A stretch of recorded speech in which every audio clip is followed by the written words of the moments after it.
Hello vigilance. आज के video में हम डिस्कस करेंगे मार्क्सिस्ट व्यू ऑफ स्टेट या मार्क्सिस्ट अप्रोच ऑफ गवर्नमेंट। दोस्तों, मार्क्सिस्ट अप्रोच असल में कार्ल मार्क्स और एंजल के थ्योरी से शुरू होता है, जो इन्होंने एक बुक में पब्लिश किया था। बुक का नाम है द कम्युनिस्ट मैनिफेस्टो। मार्क्स के आइडियाज को बाद में व्लादिमीर लेनिन ने पॉपुलर किया, लेकिन लेनिन ने बहुत कुछ मॉडिफाई किया राशिया के कंडीशन के साथ इफेक्टिवली इम्प्लीमेंट करने के लिए। दोस्तों, मार्क्सिस्ट थ्योरी, जो बाद में जाके कम्युनिस्ट या सोशलिस्ट नाम से भी जाना जाता है, ये इतना इन्फ्लुएंशियल हुआ कि पूरे वर्ल्ड को ही दो हिस्से में बांट दिया। एक साइड में था कैपिटलिस्ट और दूसरे साइड में था कम्युनिस्ट। हालांकि कैपिटलिस्ट एंड कम्युनिस्ट जो ब्लॉक बना था वो यूरोप में ही था, लेकिन बाकी सब कंट्री इनसे इन्फ्लुएंस होकर अपना गवर्नमेंट शेप कर रही थी। आपके समझने के लिए बता दूं, यूरोप में डिविजन हो गया था। वेस्टर्न यूरोप बना था यूएस लेड कैपिटलिस्ट सिस्टम और ईस्टर्न यूरोप बना था USSR Russia led socialist system. तो क्या था असल में ये थ्योरी जिसकी वजह से इतना बवाल मचा था, जानते हैं इस वीडियो में। So let's start the video.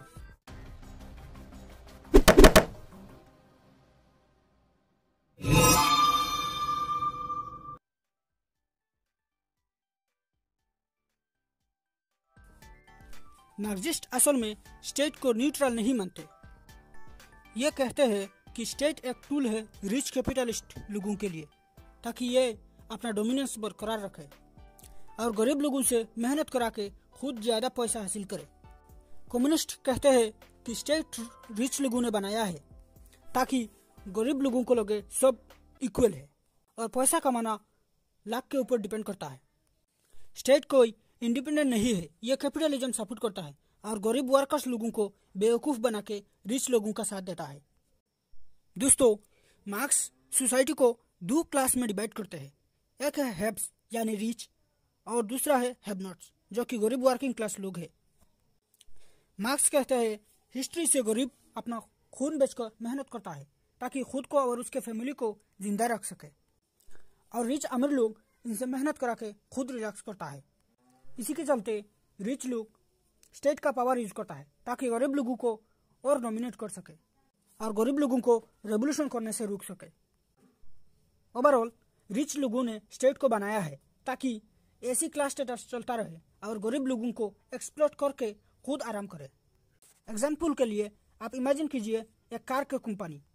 यह क्या होता है कि सारे मजदूर कार बनाते हैं और इनको सैलरी कितना मिलता है, लेकिन जो कंपनी का मालिक है वो इतना मेहनत नहीं करता, लेकिन ये बैठ बैठ के सारे पैसे का मालिक बनता है। अभी तक तो जो कुछ मैंने बताया है वो तो सिर्फ कैपिटलिज्म या एग्जिस्टिंग स्टेट सिस्टम का क्रिटिक था।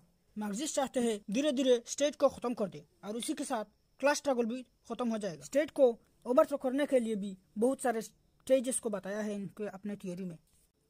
पहले तो एक बड़ा प्रोलेटेरियन या वर्कर्स रेवोल्यूशन होगा, जिसके बाद एग्जिस्टिंग कैपिटलिस्ट सिस्टम को खत्म किया जाएगा। इसके बाद डिक्टेटरशिप इस्टेब्लिश किया जाएगा। ये जो डिक्टेटरशिप होगा ये वन पार्टी सिस्टम होगा और ये वही लोग लीड करेंगे जो लोग फुल डेडिकेटेड रेवोल्यूशनरी है और मार्क्सिस्ट थ्योरी को अच्छे से जानते हैं। ये टेम्पोररी डिक्टेटरशिप स्टेट का पावर यूज करके बाकी सारे कैपिटलिस्ट सिस्टम को खत्म करेगा, और जब सोसाइटी में कोई क्लास नहीं होगा तो ये स्टेट भी धीरे धीरे खत्म हो जाएगा। मार्क्सिस्ट लोग प्राइवेट प्रॉपर्टी को सोसाइटी के लिए इविल समझते हैं। ये कहते हैं कि पृथ्वी में कोई भी चीज किसी का नहीं हो सकता, ये सब कुछ नेचुरल है और सब इसी का हकदार है। हालांकि थोड़ी बहुत चीज अलाउड होगा जो कि पर्सनल प्रॉपर्टी है। प्राइवेट प्रॉपर्टी और पर्सनल प्रॉपर्टी में डिफरेंस है। प्राइवेट प्रॉपर्टी में लैंड, इंडस्ट्री वगैरह आता है और पर्सनल प्रॉपर्टी में लोगों का खुद का बनाया हुआ या कमाया हुआ चीज आता है।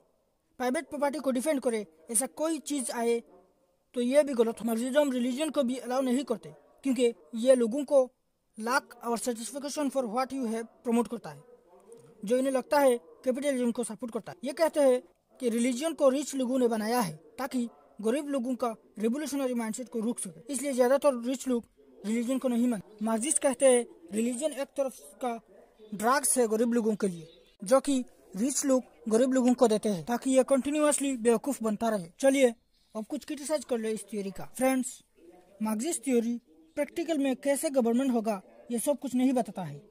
हम अगर मान ले कैपिटलिज्म में अमीर और गरीब के बीच क्लास कॉन्फ्लिक्ट होता है तो फिर क्या होगा, गवर्नमेंट कैसा होगा, डेमोक्रेसी होगा भी ये नहीं, ये सब कुछ नहीं बताता। मार्क्सिस्ट के पर्सपेक्टिव स्टेट और क्लास को खत्म करना चाहते हैं। क्लास को खत्म करना तो ठीक है, लेकिन स्टेट को खत्म करना इररिलेवेंट है। स्टेट होकर भी सिक्योरिटी नहीं दे पा रहा है। अगर स्टेट नहीं होगा तो अनार्की और काओस हो जाएगा। कम्युनिस्ट लोग स्टेट को खत्म करने के लिए रेवोल्यूशन सपोर्ट करते हैं। अगर पॉलिटिकल इंस्टीट्यूशन रेवोल्यूशन की बात करता है तो इस इंस्टीट्यूशन में स्टेबिलिटी कैसे होगा। अगर आप कोई नया पीसफुल थ्योरी ला रहे हैं तो आपको रिफॉर्म की बात करनी चाहिए। हालांकि ये बात भी सच है कि रिफॉर्म की बात डेमोक्रेसी में हो सकता है, डिक्टेटरशिप पे नहीं, और उस टाइम पे डेमोक्रेसी इतना पॉपुलर नहीं था। कम्युनिस्ट या Marxist theory one party system की बात करते हैं। ये वन पार्टी गवर्नमेंट सब कुछ कंट्रोल करेगा, कोई प्राइवेट बिजनेस नहीं होगा, एक तो पॉलिटिकल इक्वलिटी नहीं होगा और इकोनॉमिक ग्रोथ भी नहीं करेगा, क्योंकि लोगों के पास कोई मोटिवेशन नहीं होगा काम करने के लिए। अगर सबको गवर्नमेंट खिलाएगा तो फिर मेहनत से काम करने या फिर प्राइवेट कंपटीशन का क्या फायदा। बहुत सारे स्टेट ने मार्क्सिस्ट थ्योरी को इम्प्लीमेंट करने की कोशिश की थी, जैसा कि रशिया। 1917 में रेवोल्यूशन के बाद रशिया ने world first communist government establish की थी, लेकिन क्या हुआ कि सब कुछ सेंट्रलाइज्ड हो गया। लोगों के पास डेमोक्रेसी नहीं था, फ्रीडम ऑफ स्पीच नहीं था, एक तो इकोनॉमिक ग्रोथ नहीं हो रहा था, लोग भूखे मर रहे थे, और ऊपर से cold war tension. Cold war के लिए जितने पैसा मिलता था ज़्यादातर लग जाते थे मिलिट्री और वेपनरी कंपटीशन में। अल्टीमेटली लोगों को इस गवर्नमेंट में सेटिस्फिकेशन नहीं मिल रहा था और स्टेट को खत्म करने की जगह स्टेट और पावरफुल अथॉरिटेटिव गवर्नमेंट बन गया। लोगों का फ्रीडम राइट्स वगैरह नहीं होता था। बहुत सारे लीडर्स ने रिफॉर्म करने की कोशिश की, जैसा कि हम सब जानते हैं मिखाइल गोर्बाचेव ने ग्लासनोस्ट और पेरेस्ट्रोइका नाम से 2 पॉलिटिकल एंड इकोनॉमिक रिफॉर्म किया। लेकिन क्या हुआ, अल्टीमेटली यूएसएसआर जो फर्स्ट कम्युनिस्ट गवर्नमेंट था वो कोलैप्स हो गया और फिर से लिबरल कैपिटलिस्ट सिस्टम बन गया। आज के वीडियो यहाँ खत्म करते हैं। अगर आपको कुछ जानने को मिला है तो प्लीज़ सब्सक्राइब एंड कमेंट कर दीजिए। Thank you for having this much patience.